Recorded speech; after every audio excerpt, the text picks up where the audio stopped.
In 1712, a man named Thomas Newcomen built a machine in the English Midlands. History remembers it as the first practical steam engine, the invention that cracked open the Industrial Revolution. But almost nobody talks about why he built it. It wasn't to power a factory. It wasn't to move a train. He built it to pump floodwater out of a coal mine, because without that machine, the mine would drown.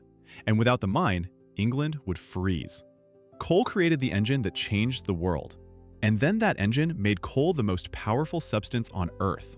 For roughly 2 centuries, coal built everything we now take for granted. Now it may unmake it. This is the history of coal, and it's a story that starts not with industry, but with a forest disappearing.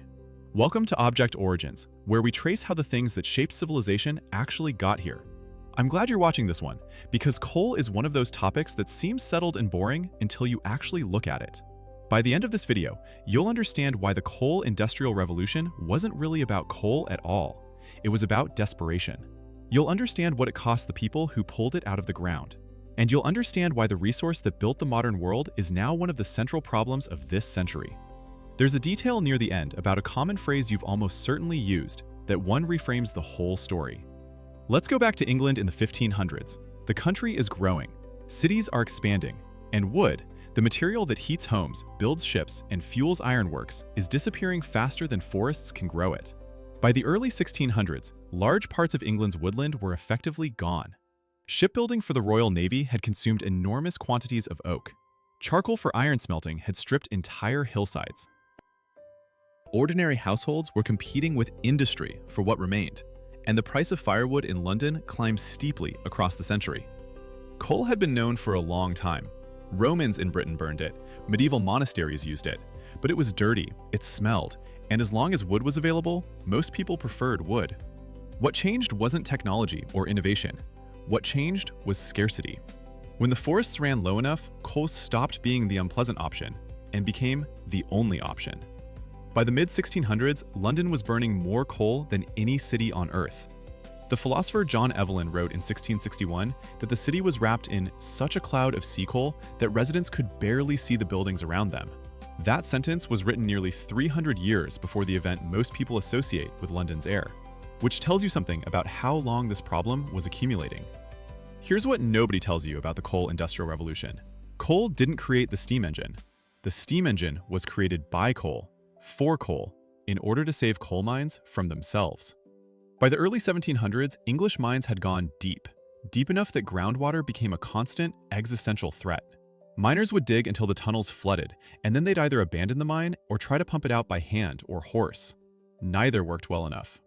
The deeper the mine, the worse the problem. Thomas Newcomen's 1712 engine solved this. It used atmospheric pressure and condensed steam to drive a pump. It was enormous, it was inefficient by any modern standard, and it ran on coal, which made a certain perfect sense because coal mines had plenty of coal to spare. The machine existed to serve the mine. But within decades, people began to understand that the machine itself was the product. James Watt improved it in the 1760s and 1770s, dramatically increasing efficiency. And then something shifted. The engine left the mine. It went into textile mills, ironworks, and eventually onto rail lines.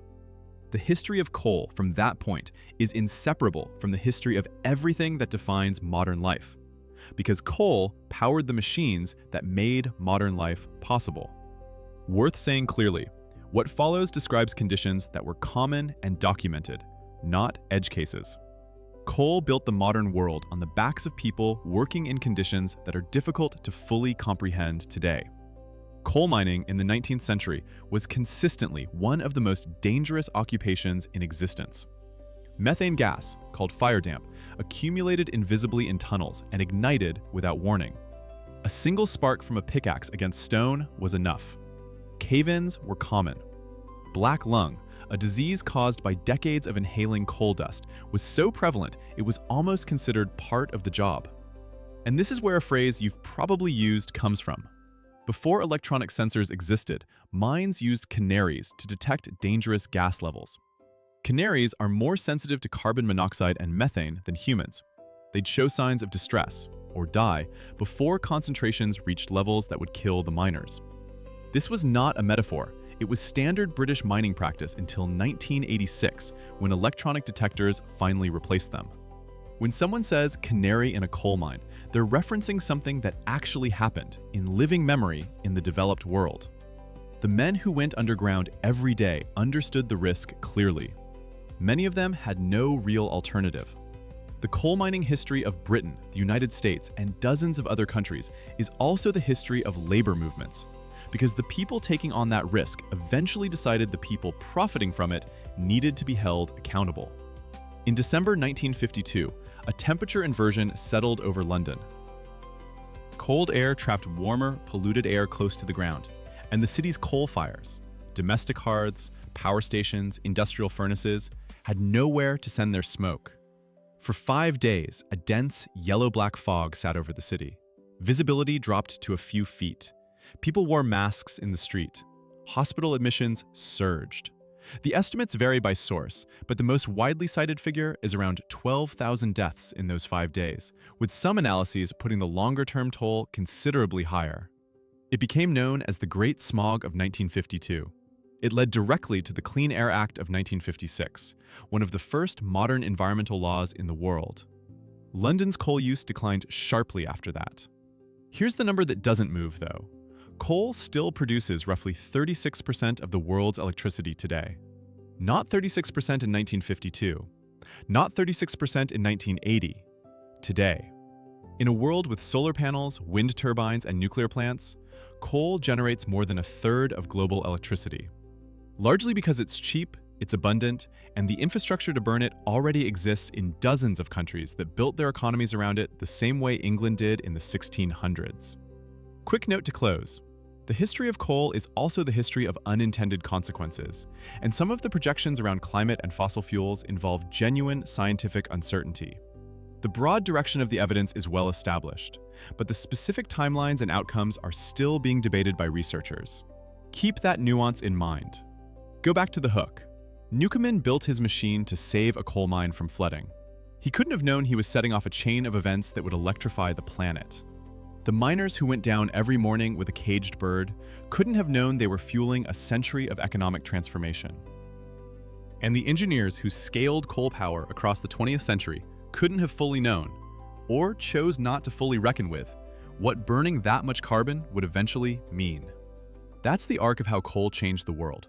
A resource discovered out of desperation, scaled through ingenuity, paid for in human cost, and now presenting a bill that the whole planet is trying to figure out how to settle.